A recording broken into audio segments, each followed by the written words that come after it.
promising warmth and reconciliation after my betrayal.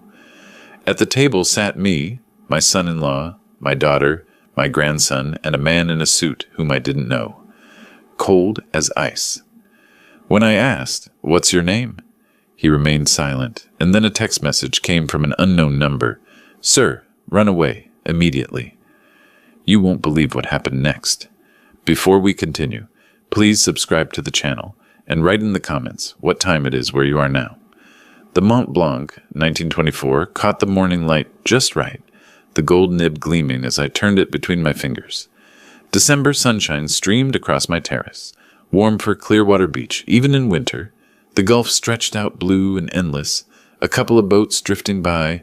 I had my coffee, my collection spread across the patio table, and nothing but time. Then my phone buzzed. Penelope's name lit up the screen. I fumbled the pen, caught it just before it rolled off the table. Daddy, it's me. I can't stop thinking about what happened. I'm so sorry.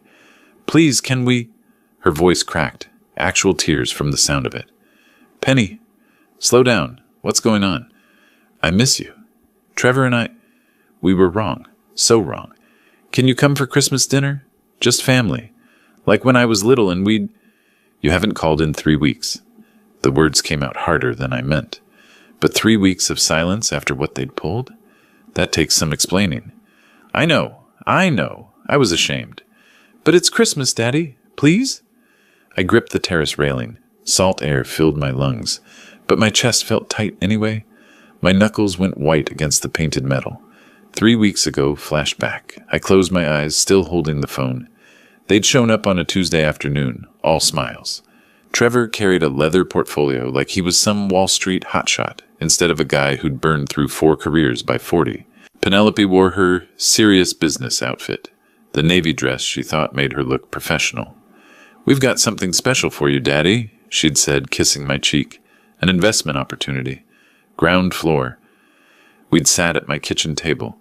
November sunlight slanted through the windows, warming the wood. Trevor spread documents across the surface like he was dealing cards. "It's a ground floor opportunity, Joe.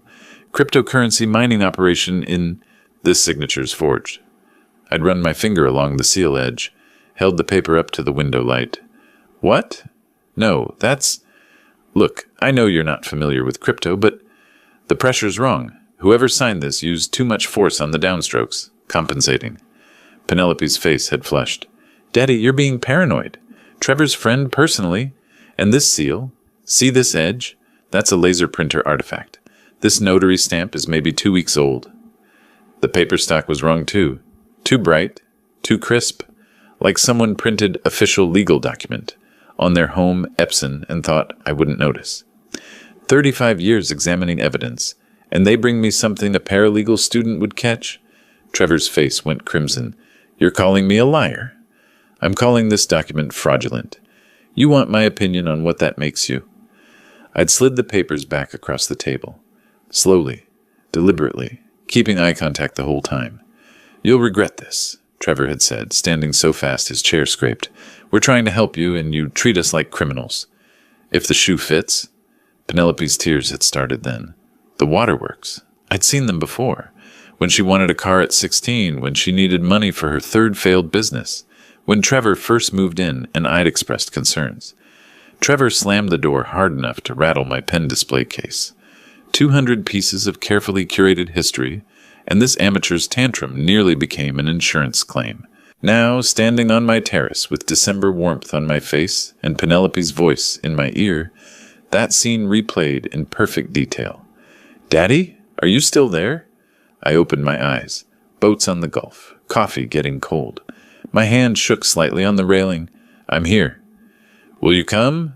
"Thursday evening, 6:30. I'll make your favorite. Pot roast like Mom used to." Something in my chest cracked. She remembered that. Mom's pot roast. The way she'd made it every Sunday before the divorce. "Just dinner?" "Just family, I promise." My throat felt tight. "Okay, I'll be there." "Thank you, Daddy. Thank you so much. I love you." The call ended. I stood there, phone in hand, staring at nothing. My other hand still gripped the railing. The breeze carried the scent of salt and seaweed. Same as every morning, but somehow different now.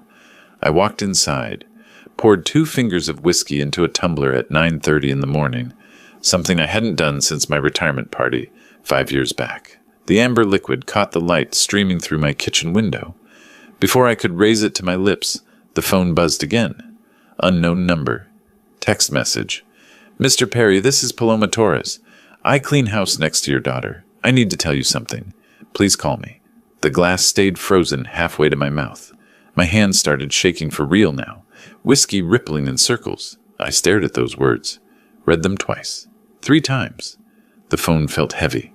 The whiskey felt heavier. The navy blazer hung in my hand, then went back on the rail. I grabbed the gray one instead, held it up to the mirror. The closet smelled like cedar and old leather, familiar and grounding. Suits I hadn't worn since retirement lined up like soldiers waiting for deployment. Paloma's call had been brief, careful. Mr. Perry, I cannot talk now. My employer's here. But please, be careful Thursday. Very careful. I will try to call later. Then silence. 20 minutes I'd spent on my knees sorting through the tie box on the closet floor. My knees complained about it. 68 years shows up in the joints first. That's when the photo album tumbled out from behind the shoe rack. It fell open to a picture I hadn't seen in years. Penelope, maybe 8 years old, gap-toothed smile, holding up a sandcastle trophy from Clearwater Beach. Pure joy on her face. No calculation, no angles. Just a kid proud of something she'd built. My finger traced the edge of the photo. The paper had that 80s texture, slightly rough. Real film, real development, before everything went digital. The phone rang. I knew before checking the screen. Hey, Dad, just calling to check in. How's the... Wait, what's wrong? Toby, living 3 time zones away in San Francisco, working some software job I only half understood, but he could still hear trouble in my voice from 3,000 miles. Nothing's wrong. I'm fine. Just sorting through some... Dad, I can hear it in your voice. What happened? I sat down on the bed edge, sank into the mattress heavier than I meant to. My free hand went to my forehead, elbow on knee. Your sister called. Pause. I could picture him in his apartment, probably at his standing desk, coffee in hand. The silence stretched. Ah, and? She wants me to come for Christmas dinner. Apologized for... everything. Dad, she hasn't called you in 2 months. Not on Thanksgiving. Not on your birthday last month. Now suddenly... People change, Toby. Maybe she realized. Or maybe Trevor's got another scheme. Did she mention money? No, just family dinner. She sounded genuine.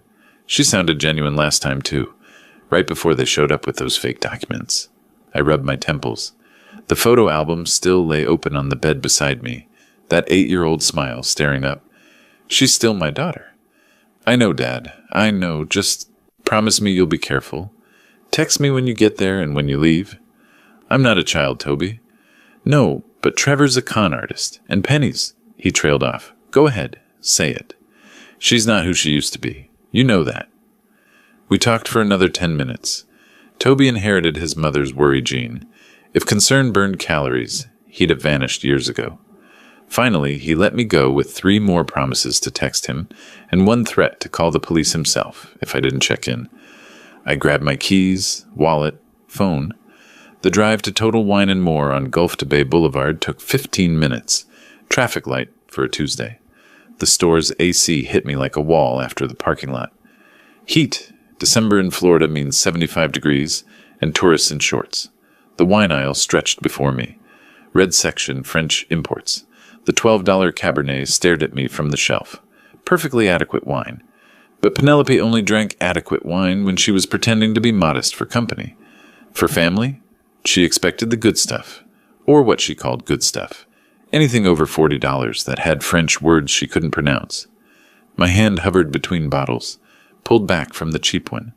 Jaw set, I grabbed the $45 Chateau Neuf du Pape, her favorite, from back when we still had dinners that ended in laughter instead of arguments.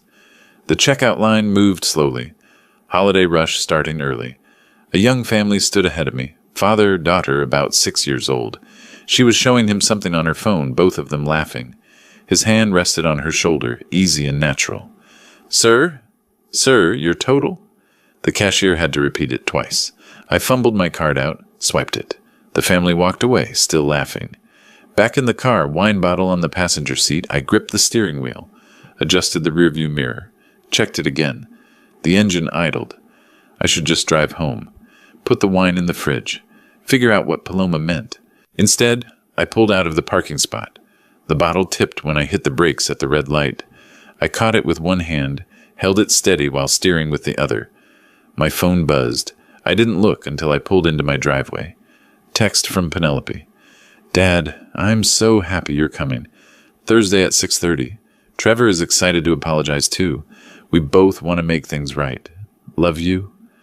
Love you. She hadn't written those words in 3 years, maybe longer. My thumb hovered over the keyboard, typed, "See you then," but didn't hit send.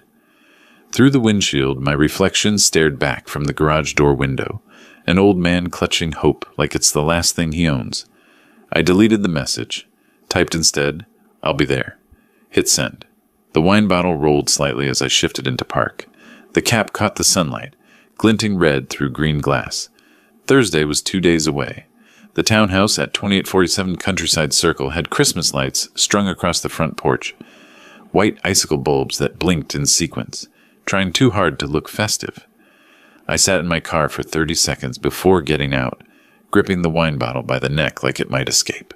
The doorbell barely finished chiming before Penelope yanked the door open. "Daddy, you came!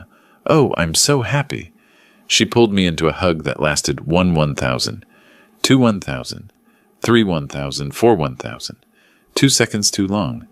My hands hovered before settling on her shoulder blades. She'd lost weight. I could feel the bones through her thin dress. Of course, I brought your favorite. "Shuts to neuf du pape. You remembered. Trevor, look what Dad brought." Trevor emerged from the kitchen, apron tied around his waist like he'd been cooking all day. The prime rib sitting on the counter behind him still had the Publix sticker on the foil. "Joe, how are you, old man? Come in, come in. Here, let me take your jacket." "I can manage." "Nonsense. You're our guest." He practically pulled the blazer off my shoulders. I shifted the wine bottle to my other hand, flexed my fingers. His handshake had been aggressive, the kind men use when they're trying to prove something. The living room had new furniture, cream-colored leather sofa, matching armchair, glass coffee table that probably cost more than my first car. 3 weeks ago, this room had mismatched pieces from discount stores. "You've redecorated." Penelope touched her necklace, a thin gold chain she'd worn since high school. Her fingers worried the clasp. "Trevor got a bonus. We decided to invest in the house." "Rental houses appreciate differently than owned homes." Trevor's smile tightened. "Yeah, well, we're comfortable." The dining room table was set with actual china, not the everyday plates. Candles flickered in crystal holders. Prime rib, roasted potatoes, green beans almondine. Penelope served my wine in the largest glass, filled it nearly to the rim. Trevor was trying to bond over sports. Unfortunately, he'd apparently gotten his Buccaneers information from someone who'd never actually watched football. I'd seen better stats on fantasy league forums run by middle schoolers. "So, Joe, you catch the Bucs game Sunday?" "I did. That interception in the third quarter." "Right? Baker Mayfield's having an incredible season. 28 touchdowns. 23, and that interception was the defense, not Baker." He paused, fork halfway to mouth. "Right, right. I meant overall this season." I cut my prime rib methodically. Small bites. Watched their faces between forkfuls. Penelope kept refilling my glass like she was watering a plant that might die without constant attention. Either she wanted me relaxed, or she'd confused hospitality with bartending at happy hour. "Kieran, honey, put the phone away. Grandpa's here." My grandson had the posture of someone texting the nuclear launch codes. Whatever was on that screen was apparently more important than the prime rib that cost Trevor $50. I didn't take it personally. At 14, I'd thought girls were more interesting than grandparents too. "Kieran!" Trevor's voice cut sharp. The kid sighed like we'd asked him to donate a kidney. Put the phone in his lap, not on the table. His eyes never left the screen. Penelope's face went tight, then relaxed too quickly. She touched her necklace again. "Dad, I wanted to talk to you about getting your finances organized. You know, estate planning, tax strategies." "My finances are organized." "Well, yes, But Trevor's been learning about trusts and I have a will. Trevor leaned forward. A will's not enough these days, Joe. You need asset protection. What if something happens? Medical emergency? Nursing home costs? I'm 68, not dead. He laughed. Forced. The sound bounced off the walls wrong. Of course. We just want to help. Family helps family, right? Penelope refilled my wine for the third time. Her hand shook.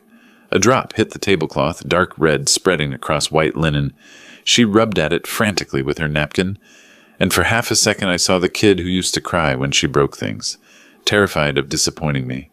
She caught my eye, something flickered there, maybe regret. Then Trevor's hand covered hers on the table. The moment passed. Her smile returned, plastic and bright. The wall clock read 7:13. Penelope glanced at it, then at Trevor. He nodded slightly. 7:15. The doorbell rang. Penelope's face lit up with surprise, so poorly acted I almost laughed. Oh, that must be Kenneth. I completely forgot. You forgot someone was coming? Well, not forgot exactly. He's our financial consultant. I asked him to stop by for coffee, to discuss some opportunities. What opportunities? Trevor pushed back from the table. Just some ideas for your retirement, investments. I'm not interested in investments. We discussed this. Penelope was already walking to the door. Just hear him out, Dad. Please? For me? The man who entered wore a Brioni suit. I recognized the cut, the way the fabric moved. $3,000 minimum. Italian leather briefcase in his left hand. Phone in his right pocket, creating a slight bulge. He had the kind of face that smiled without warmth, like a shark deciding whether you were food. Mr. Perry. Not a question, a statement. I stood. Old school manners die hard. Extended my hand across the coffee table. Josiah Perry. And what's your name, sir? He looked at my hand. Didn't move. His eyes met mine, flat and measuring, like I was a used car he was considering buying for parts. Trevor filled the silence, nervous energy spilling out. This is Kenneth Rutherford. He's a professional conservator, financial guardian. He helps families. I don't need help. Kenneth settled into the armchair opposite me, set his briefcase on the coffee table with deliberate care. The locks clicked open with expensive precision. He withdrew a leather folder, placed it exactly centered on the glass surface. That's often what people say, Mr. Perry. His voice was smooth as ice water, right before they need it most. My phone vibrated in my pocket. Once, twice, 3 times in rapid succession. Penelope watched me with that fixed smile. Trevor stood behind my chair. Kenneth's flat eyes never left my face. Your daughter and son-in-law, Kenneth continued, have expressed concerns about your welfare. I'm here to help you. The word help landed like a threat. I pulled out my phone, angling it low behind my coffee cup. Trevor shifted his weight. I felt him move closer to my chair. 3 text messages from Paloma. Mr. Perry, they are trying to make you conservatorship. Kenneth Rutherford is professional. He does this. Takes control of people's money. Get out now. This is trap. My face must have drained of color. The phone felt heavy in my hand. Everything okay? Penelope's voice came from somewhere distant. Fine. Just fine. The words barely made it out. Kenneth opened the folder. Papers slid onto the glass table with a whisper. Official letterhead. Legal formatting I recognized from 3 decades of examining documents. These are preliminary assessments. Financial documentation. Witness statements regarding your recent behavior. My recent behavior? Penelope sat on the sofa, arm next to me, too close. Her perfume made my throat tight. Dad, you've been forgetting things. The argument we had, you said things that didn't make sense. I said your documents were forged. Because they were. Trevor's voice came from behind my head. See? That's exactly the kind of paranoid thinking. I stood, too fast. The room tilted slightly. My hand caught the armrest, steadied myself. Stop. Just stop. The documents were still visible on the table. My name jumped out from the legal text in the matter of Josiah Perry. The date at the top was today's date. They'd already filed. Daddy, please sit down. We're only trying to help. Help? By declaring me incompetent? Kenneth's expression didn't change. No one's declaring anything yet, Mr. Perry. This is exploratory. A conversation. My heart hammered against my ribs. Vision narrowed to tunnel focus on the door. The room felt smaller, air thicker. 35 years catching predators, and I'd walked right into their parlor. Conversation's over. I grabbed my coat from the rack, fumbled with the buttons, missed the first one, had to restart. My hands shook. I don't feel well. Heart palpitations. I need to leave. Now. Penelope followed me to the door. Dad, wait. You can't drive if you're... I can drive. Trevor moved between me and the exit, not blocking exactly, just there. Maybe you should sit down, Joe. We can call you a doctor. Move. My voice came out harder than I meant. Please. He stepped aside, slowly. Kenneth remained in the armchair, calm as someone watching television. Drive safely, Mr. Perry. We'll be in touch. The hallway mirror caught my reflection as I passed. Pale, scared, old. Behind me, through the doorway, Kenneth pressed his phone to his ear. His lips moved. He was smiling. Outside, the Christmas lights blinked their stupid pattern. My car keys slipped through my fingers twice before I got the door open. Kenneth stared at me like I was a specimen in a jar. I'd met friendlier people at the DMV. At least DMV employees eventually acknowledged you existed, even if it was just to tell you that you were in the wrong line. I backed out of the driveway too fast, brakes squealing. My phone buzzed. I pulled over at the stop sign, hands shaking so hard I could barely hold it. Text to Toby. You were right. Leaving now. Call you from home. His response came immediately. What happened? Later. Not safe to text and drive. Through my rearview mirror, headlights turned on at Penelope's house. A black Mercedes SUV pulled out of her driveway, Kenneth's car. It turned the opposite direction, away from me. I took a breath. Another. My hands gripped the steering wheel. I'd buttoned my coat with all the coordination of a man defusing a bomb while drunk. Trevor probably added inability to work simple fasteners to his list of reasons I was incompetent. The phone rang. Unknown number. I stared at the screen. Finger hovering over the answer button. Let it go to voicemail. The notification popped up immediately. I pressed play. Joe, Penelope called me yesterday. Said you might need some legal help. Give me a call, buddy. Let's catch up. Marcus Holland, my attorney, my friend. Penelope had called him yesterday, before tonight's dinner, before I'd decided I needed a lawyer. My stomach dropped. They'd been planning this for days, maybe weeks. The dinner, the documents, Kenneth's precisely timed arrival, everything calculated.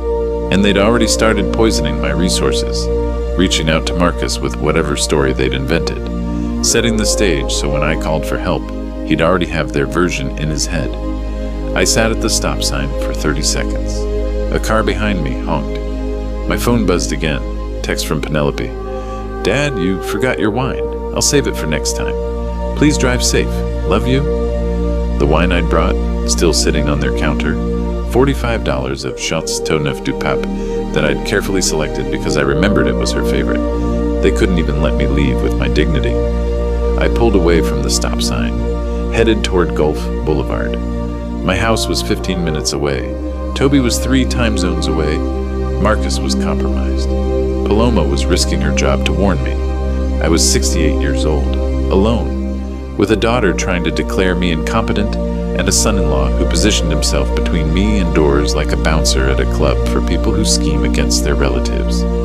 Not a huge market, but apparently there's demand. The Christmas lights on the houses blurred past, festive, cheerful, oblivious. My phone rang again. Toby this time, I answered. Dad, what the hell happened? They tried to serve me with conservatorship papers at dinner. Silence. Then, I'm getting on a plane. Tonight. No, don't. I need to think. I need to... My voice cracked. I cleared my throat. I need to figure out what they've already done. Dad, tomorrow. I'll call you tomorrow. I promise. I hung up before he could argue. Pulled into my driveway. Sat there in the dark, engine running, watching my house like it might contain answers. Penelope's face when I'd walked out. That split second when her hand had reached toward me. Muscle memory from when she was small, when she'd grabbed my hand, crossing streets. Then Trevor's hand on her shoulder, and she'd dropped her arm. She was trapped too. Maybe not the way I was trapped, but trapped nonetheless. It didn't excuse what she was doing, but it explained it. I killed the engine, walked inside, poured 4 fingers of whiskey. My hands had stopped shaking, but the glass still rattled against the counter when I set it down. The house keys slipped through my fingers twice before I got the door open. I didn't turn on the main lights, just navigated through the dark to my office, desk lamp clicking on with a yellow glow that made everything feel smaller. My hands still shook when I opened my laptop. The screen's blue light hurt my eyes. I typed Kenneth Rutherford, Conservator, Florida, into Google, made 3 typos, had to retype it, hit enter. The first result loaded. Tampa Bay Times, 8 months ago. Controversial guardian accused of elder abuse. Families seek justice. I leaned close to the screen, reading glasses forgotten somewhere between Penelope's house and here. Kenneth Rutherford had 12 current wards. 4 previous wards died under his care. Millions in care costs billed. Families locked out of contact, drained bank accounts, suspicious deaths. One case jumped out. 76-year-old woman moved to a facility 200 miles from her family. 6 months later, dead. Estate valued at $890,000. Final balance, $3,000. I scrolled faster. More articles, court documents, complaints filed with the state, all dismissed. Halfway through the second article, I shoved back from the desk, stumbled to the bathroom. Dry heaved over the toilet, nothing coming up but bile and panic. I splashed water on my face, wiped my mouth with the back of my hand, stared at myself in the mirror, pale, old, terrified. Returned to the computer. One victim's family described Kenneth as Hannibal Lecter with a law degree. I'd have laughed if I wasn't currently on his menu. At least Hannibal had the decency to be fictional. My phone buzzed at 8:45, the unknown number from earlier.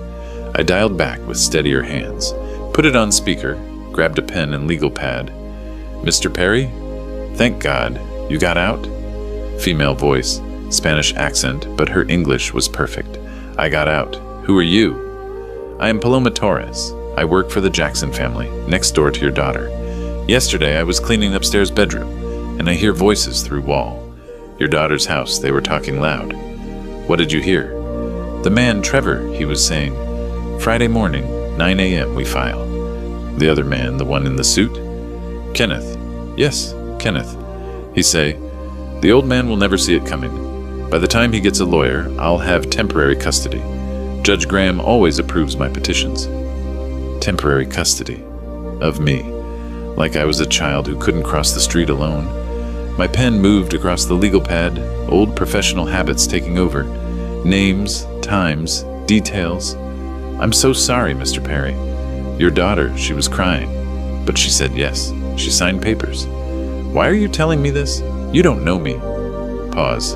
Long enough I thought she'd hung up. My mother, in Guadalajara. 3 years ago, my uncle, he did the same thing to her. Said she was too old, needed help. They put her in a, facility. She died there, 6 months. We never got to say goodbye. He took everything. I'm sorry. No one helped her. No one warned her. I can help you. I have to. Paloma said housekeepers are invisible to people like Penelope and Trevor. I thought about all the times I'd worked crime scenes where the cleaning staff saw everything. Criminals always forget the invisible people. Amateurs. You said they're filing tomorrow. What time? 9 in the morning. Pinellas County Courthouse. Kenneth said Judge Graham has first docket Friday mornings. Judge Theodore Graham? Yes, I write it down. You want the petition number? I saw it on the papers on your daughter's table. You saw the actual papers? I was dusting. They leave everything out. They don't see housekeepers. We are invisible. Their mistake. Yes, give me that number. She rattled off details. I wrote them all down. Petition number. Filing time. Judge's name. Witness statements prepared by Penelope, Trevor, Kenneth's professional assessment. Claims, forgetful, paranoid, making wild accusations about fraud, needs protection from himself. I'd spent 35 years examining forged documents. Now I was the document being forged. Incompetent, failing, dangerous to myself. The irony would have been delicious if it wasn't potentially fatal. Mr. Perry, are you still there? I'm here. Thank you, Paloma. You're risking your job for this. Is not just job, is doing right thing. My mother, she deserved someone to fight for her. We hung up. I sat motionless for a full minute, then walked to the terrace, gripped the railing. The Gulf stretched out black and empty, waves I could hear but not see. My phone had been buzzing during the call. Text from Toby.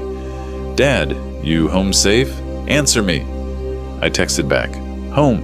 Researching. Call you tomorrow." His response came immediately. "What happened at dinner?" "Worse than we thought. Much worse. Not ready to talk. Trust me." "I'm booking a flight." "Not yet. Let me think." "We'll call morning." I went back inside, pulled out a fresh legal pad, wrote counter strategy at the top in capital letters, stared at the blank page beneath it. 9 hours until they filed. 9 hours to figure out how to fight a predator who owned judges, had 12 current victims, and had just added me to his list. The phone rang.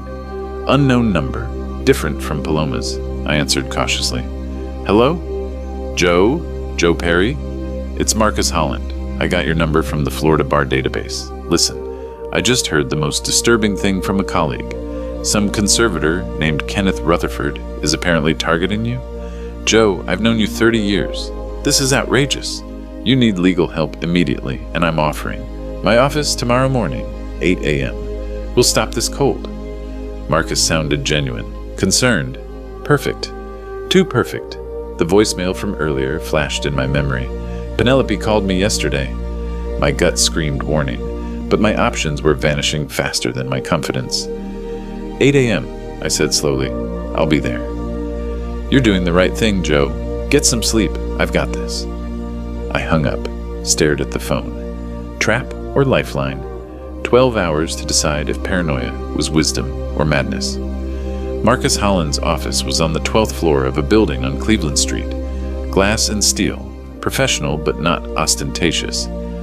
I checked the directory in the lobby, took the elevator up, stood outside the frosted glass door reading Marcus Holland, Attorney at Law, steadied myself, opened it. "Joe Perry, get in here, you old friend." Marcus came around his desk with open arms. I accepted the hug, but my body stayed stiff. If he noticed, he didn't show it. How long's it been? 10 years? 15? 20? Since the Hernandez forgery case. Right, you testified. Nailed that guy on the signature analysis. Judge called your work devastatingly thorough. Coffee? Please. Black. Marcus had photos of his family on the desk. Wife, 2 kids, golden retriever, the American dream in gilded frames. Made me wonder if they knew Daddy's law practice specialized in screwing over senior citizens for commission. Probably not a dinner table topic. Still sharp as ever, I bet. So Penelope said you needed help with some kind of guardianship issue? I paused. That's one way to put it. Start from the beginning. I told him everything. The forged documents 3 weeks ago. The dinner.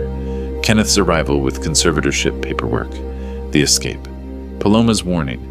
The articles about Kenneth's previous victims.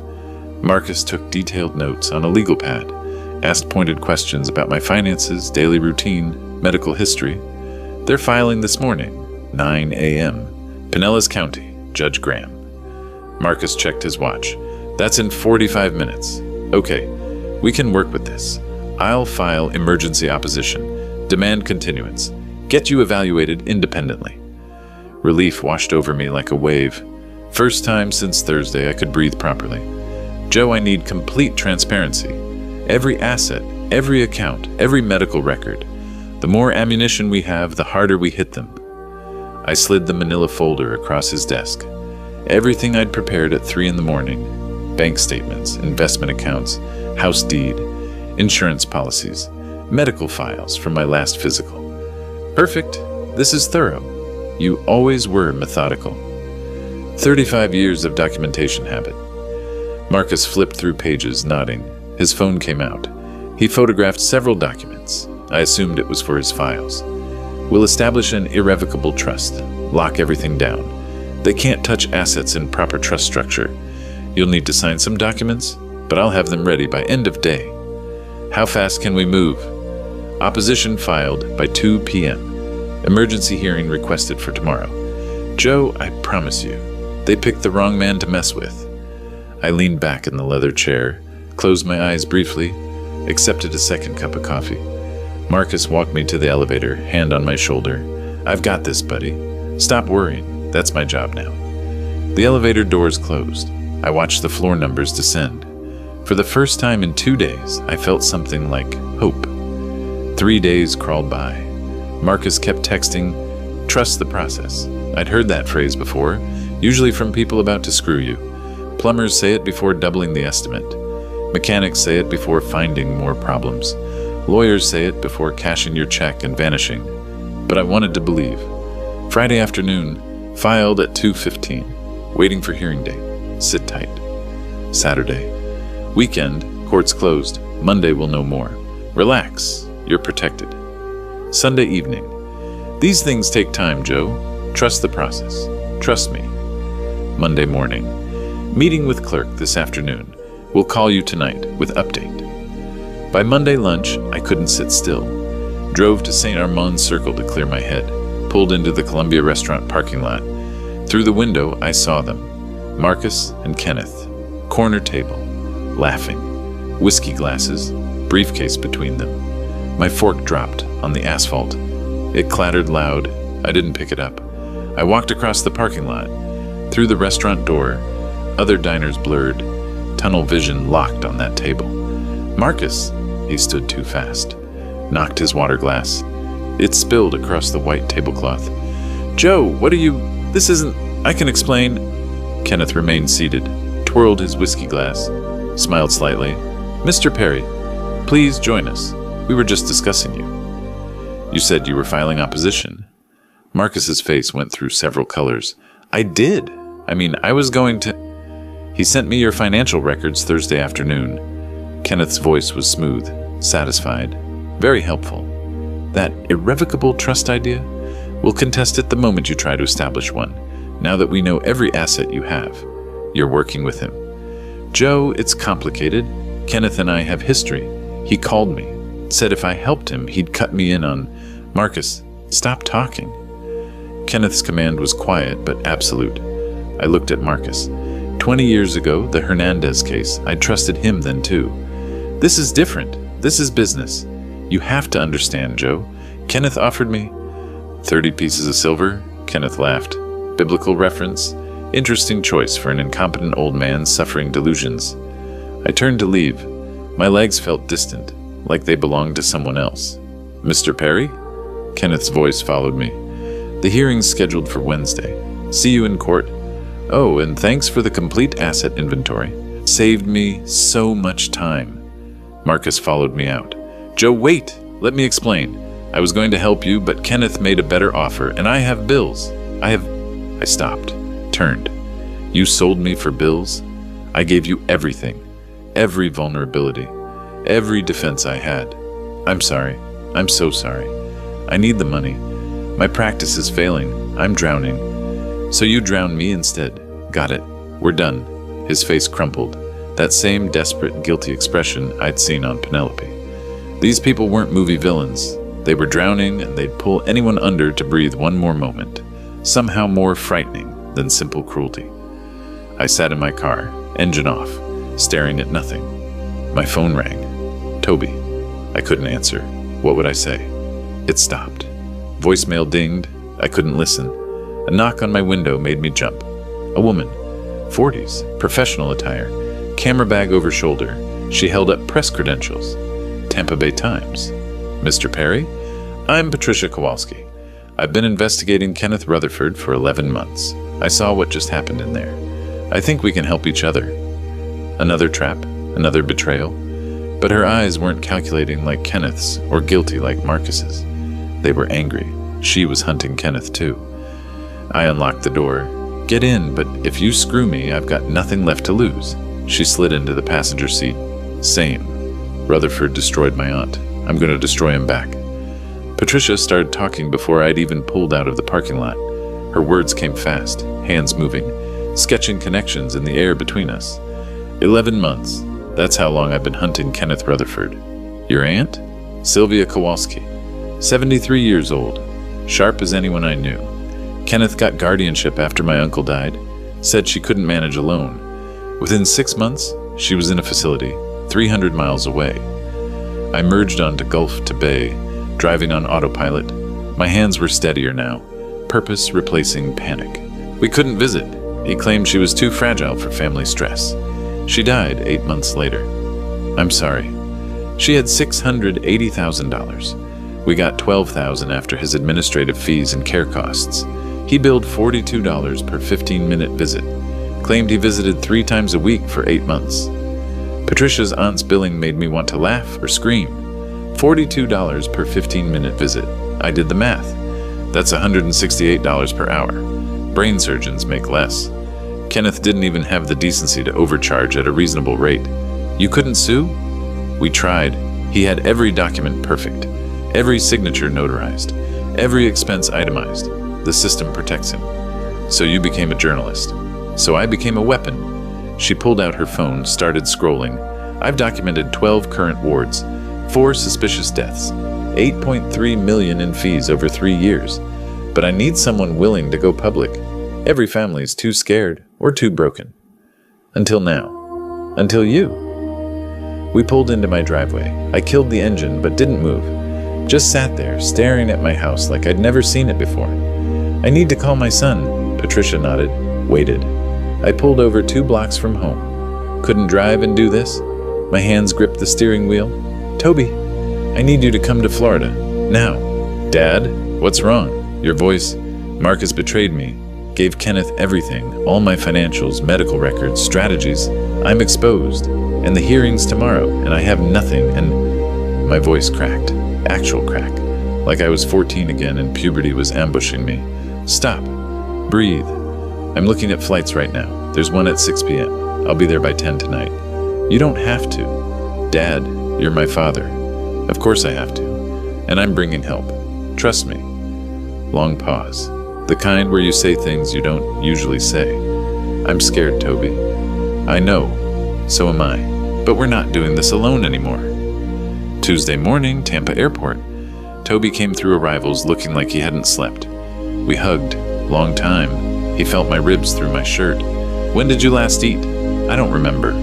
He guided me toward his rental car. Patricia met us in short-term parking. They'd coordinated without telling me. My dining room became war room. Laptop, legal pads, coffee cups multiplying like rabbits. Here's what we do, Patricia said. Kenneth's argument is you're incompetent. We prove otherwise. Video documentation every day, multiple times. How does that help legally? It doesn't, directly. But when I publish this story with video evidence, public pressure changes everything. Judges hate media scrutiny. Toby set up his camera on a tripod. Dad, just talk about what you did today. I felt ridiculous, but I talked about my forensic work. 300 court cases, 91% conviction rate, how forgers rush, miss pressure patterns, hesitation marks. Real signatures are confident. Forgeries are careful. Careful looks different. I finished the Tuesday New York Times crossword in 12 minutes. Wednesday's usually harder. Patricia suggested we wait for Wednesday's puzzle. I told her we weren't making a circus act. Besides, Kenneth probably couldn't finish Mondays. Cooked chicken piccata while they filmed. Showed my pen collection, handled each piece like it mattered. Because it did. Wednesday, Pinellas County Courthouse. I sat in the gallery, not a defendant yet. Watched Kenneth present his petition. Marcus sat at Kenneth's table like a loyal dog. I half expected him to bark when Judge Graham entered. Patricia filed an amicus brief. Tampa Bay Times backing. Judge Graham's face went sour. 10-day continuance granted. For independent evaluation. Small victory. But Kenneth was annoyed now, starting to realize I wasn't helpless. Thursday evening, I was compiling video footage when I paused on one frame. Behind me on the mantel, barely visible, a photo of Penelope, 7 years old, gap-toothed smile. I clicked pause, stared at that little girl. If I destroyed Kenneth, I destroyed her too. She'd signed papers, conspiracy, fraud. She could face charges. My finger hovered over the mouse, didn't move. She was still my daughter. Somewhere under the desperation and weakness and Trevor's influence, somewhere in there was the kid who cried when she broke my favorite coffee mug. I'm sorry, Daddy. I'm sorry. I didn't mean to. She'd known then it was wrong. She knew now it was wrong. But she was doing it anyway. That was worse than simple cruelty. Weakness makes people more dangerous than malice. Toby found me like that, sitting in darkness. screen frozen on his sister's childhood face. That's Penny. When I destroy Kenneth, I destroy her too. She tried to have you declared incompetent, to steal your life. She's still my daughter. She stopped being your daughter when she chose Trevor over you, when she chose money over your freedom. Did she? Or was she scared? Desperate? Weak? Pause. Does it matter? Long silence. The Gulf waves outside my window kept their rhythm. I don't know, but I have to finish this anyway. Then finish it. Mourn her after. I clicked play. The video continued. Later that night, Patricia spread documents across my table. Template contracts from Kenneth's cases. Yellow highlighter marking clauses. Page 47. Does this make sense to you? I read clause 14.3. Read it again. This says if I die under conservatorship, assets don't go to next of kin automatically. They go to a state trust managed by conservator, with administrative discretion on distribution. Meaning, Kenneth controls whether Penelope and Trevor get anything, even if they're named in my will. Toby leaned over my shoulder. He was going to cut them out? Probably. Why share when he can keep everything? Patricia's eyes gleamed. They don't know this. They think they're getting your estate after you're gone. I stared at the clause, the implications spreading like cracks in ice. They were planning my death, and they didn't even know they'd get nothing for it. That's almost funny, Toby said, if it wasn't horrifying. Patricia gathered her notes. We can use this. Show Trevor. Flip him against Kenneth. I stood, walked to my office, returned with a file folder 20 years old. You're investigating Judge Graham too? Graham's approved every single one of Kenneth's petitions for 3 years. 96 petitions. 96 approvals. That's not coincidence. That's corruption. I slid the folder across the table. 20 years ago, I examined documents in a real estate fraud case. The notary who certified fraudulent signatures? Graham, before he was a judge. Case was dismissed on technicality, but I kept my notes. Patricia opened the folder, read, looked up slowly. You've been sitting on this? I didn't know I'd need it. Now I do. She smiled. Not friendly, predatory. Sunday's going to be very interesting. Sunday morning, I opened my front door in my bathrobe. Tampa Bay Times on the doorstep. Kenneth's face above the fold.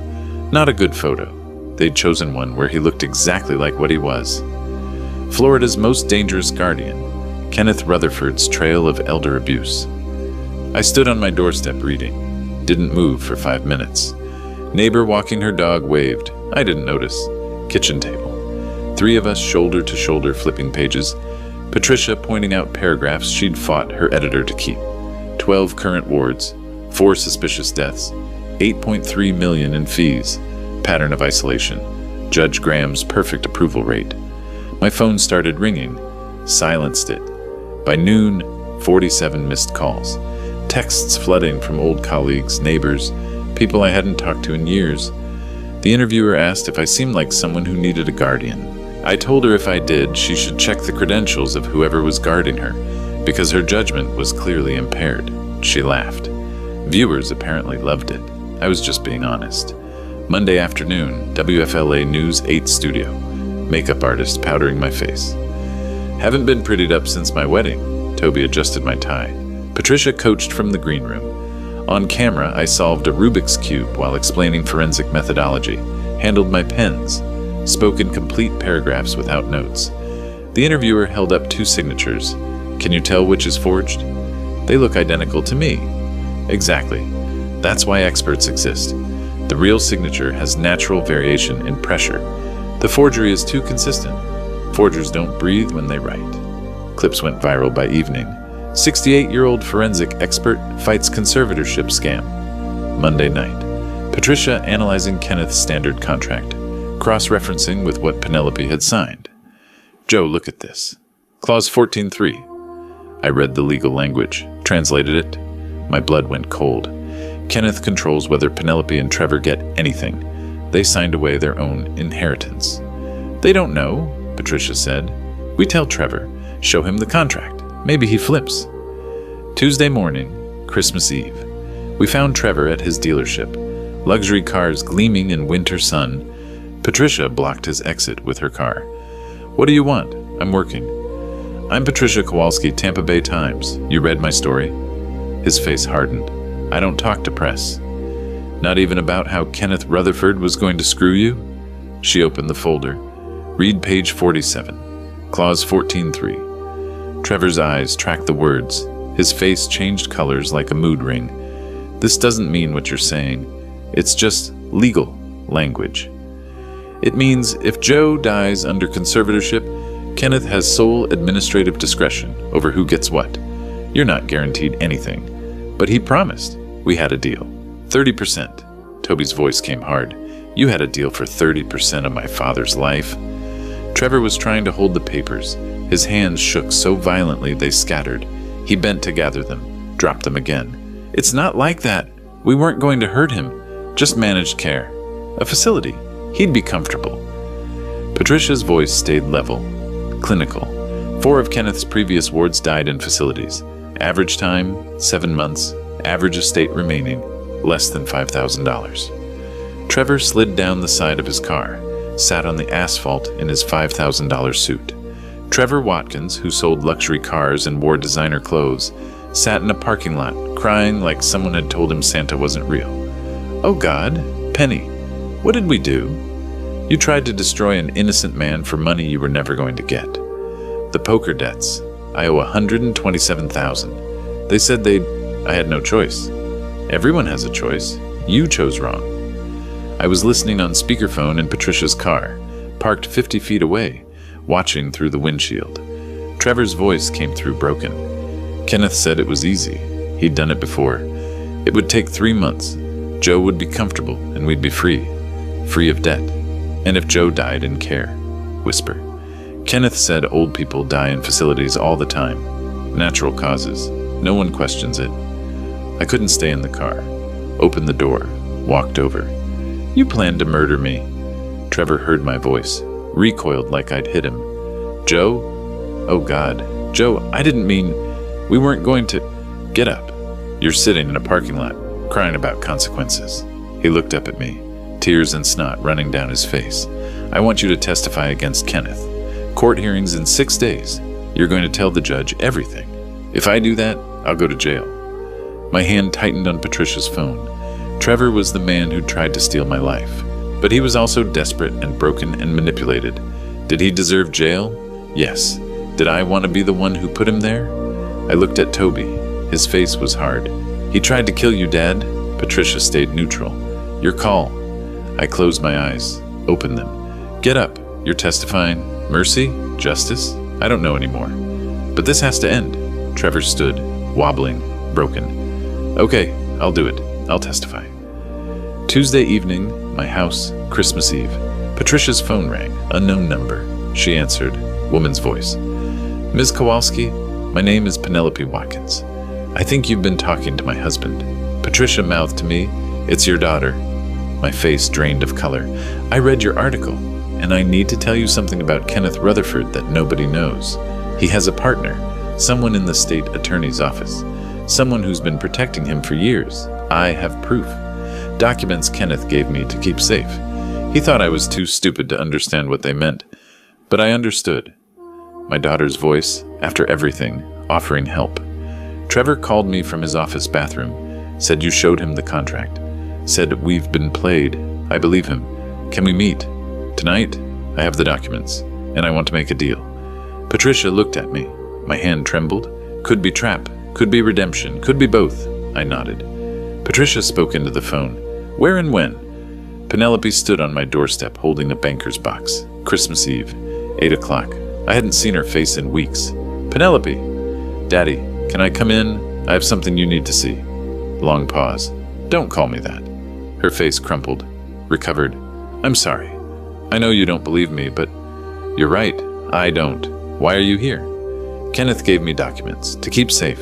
He said if anything happened, I should destroy them. But after Trevor called me, I looked at them. Really looked. He was paying off the state attorney's office. This is proof.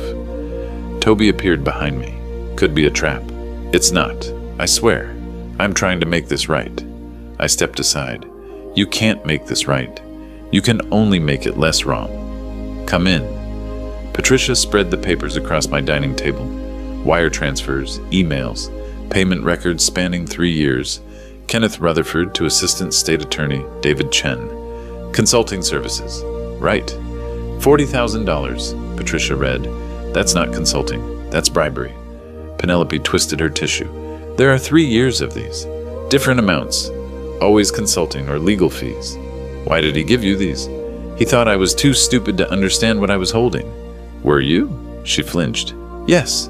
Until Trevor told me about the contract. Patricia photographed each page. This destroys him. And Chen. And Graham. Will it help you? Penelope asked. It'll help everyone he hurt. Christmas Day.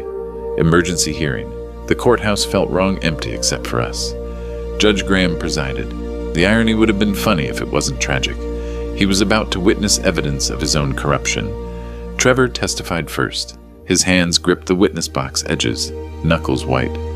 Mr. Rutherford approached me at a restaurant, said he knew about my debts, said he could help.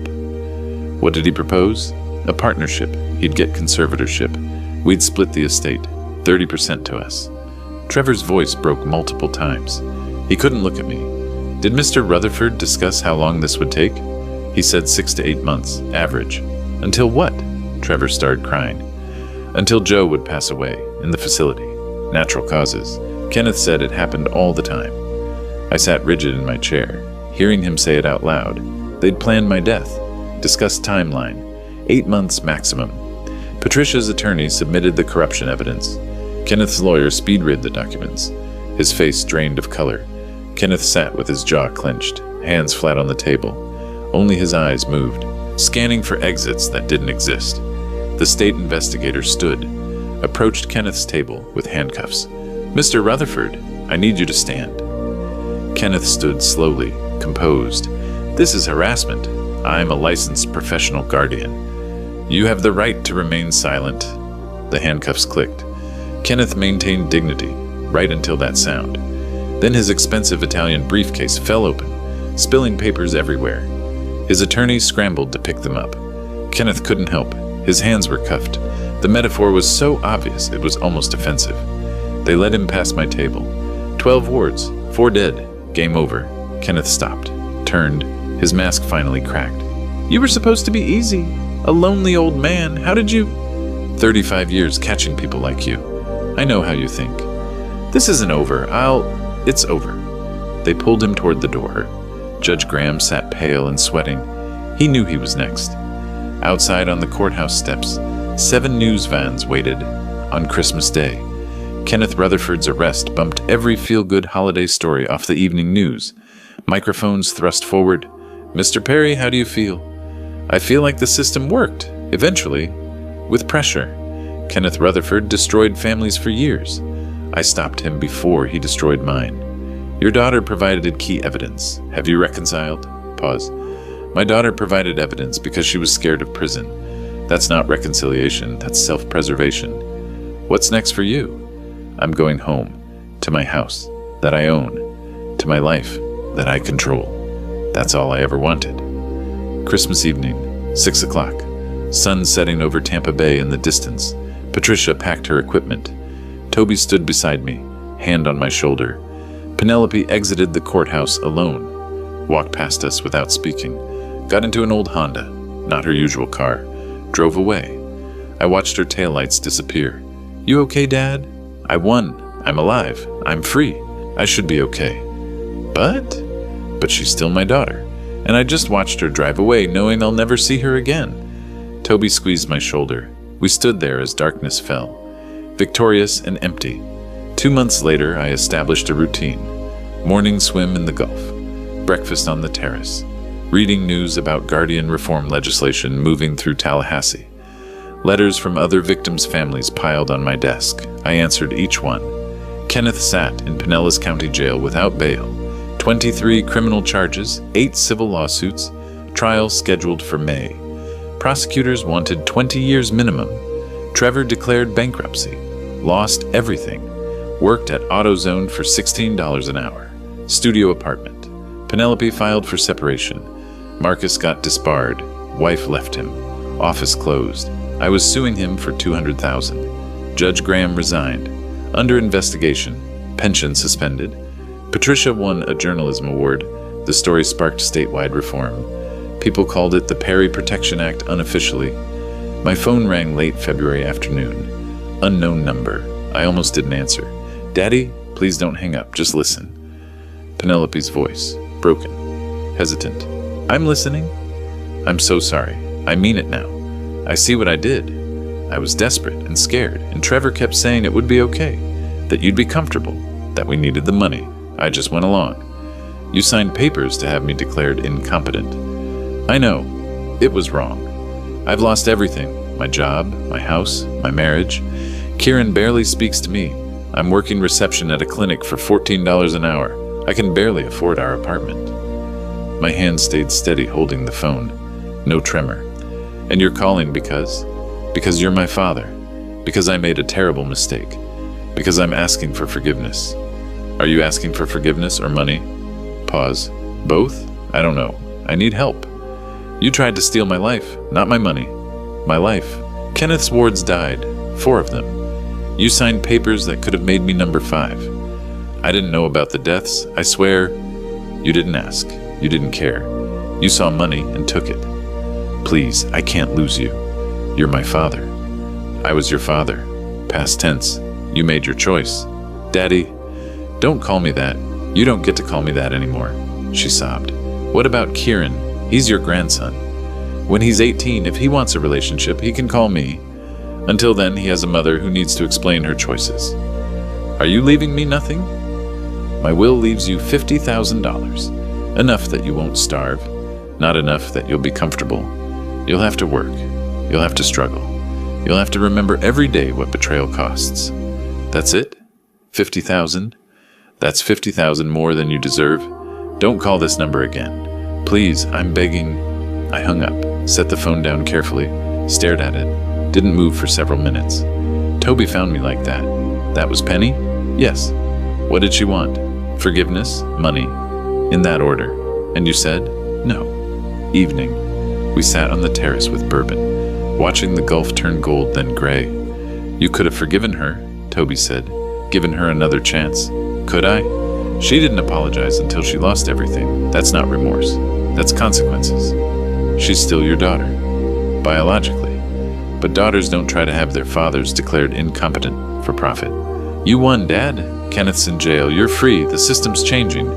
Why does it feel like this? Because I lost her. Really lost her. Before, I could pretend maybe someday we'd reconcile. Now there's no someday. It's just done. Did you go too far? I don't know. I saved myself. Maybe saved others. But I also ended my relationship with my daughter permanently. There's no math that tells you if that trade was worth it. I'm proud of you. You did the right thing. The right thing hurts more than I expected. Next morning, doorbell rang. Paloma stood there with foil-wrapped tamales. Mr. Perry, I brought you these to say thank you. You didn't have to do that. Come in.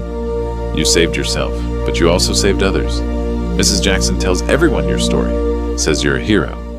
I'm not a hero. I'm a man who didn't want to lose his freedom. That's what makes you one. I walked to my display case, opened it for the first time in months, selected the Mont Blanc 1924, held it up to the light, checking the condition. I want to give you something, for conscience, for courage. Oh no, I can't. That's too much. It's worth about $4,000. I've had it 30 years. It's yours now. She backed away. I can't accept. I pressed it into her hands, closed her fingers around it gently but firmly. Some things matter more than money.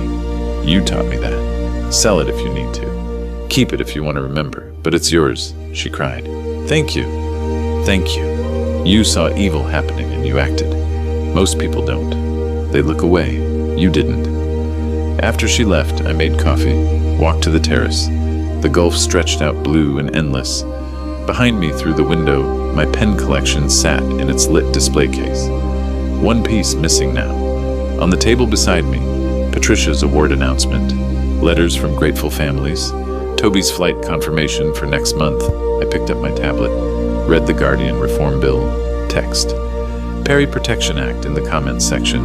Small smile. Bittersweet. I protected myself. Protected others. Lost my daughter. Gained purpose. Set the tablet down. Sipped coffee. Watched pelicans dive. Phone didn't ring. House quiet. I was alone. Free, safe, empty, full, both. Penelope went from selling million-dollar properties to scheduling dermatology appointments. Trevor went from selling Maseratis to selling brake pads. I'd have felt sorry for them if I felt anything at all. I survived. That's enough. Has to be. The waves kept their rhythm, same as always, same as they would tomorrow. I stood there a long time, holding my coffee, looking at the water. The victory tasted like salt air and regret and satisfaction all mixed together. That's how it works. Life after winning. You save yourself. You lose something too. I could live with that. If you liked this story, please like this video, subscribe to the channel, and share your impressions of this story in the comments. To listen to the next story, click on the box on the left. Thank you for watching.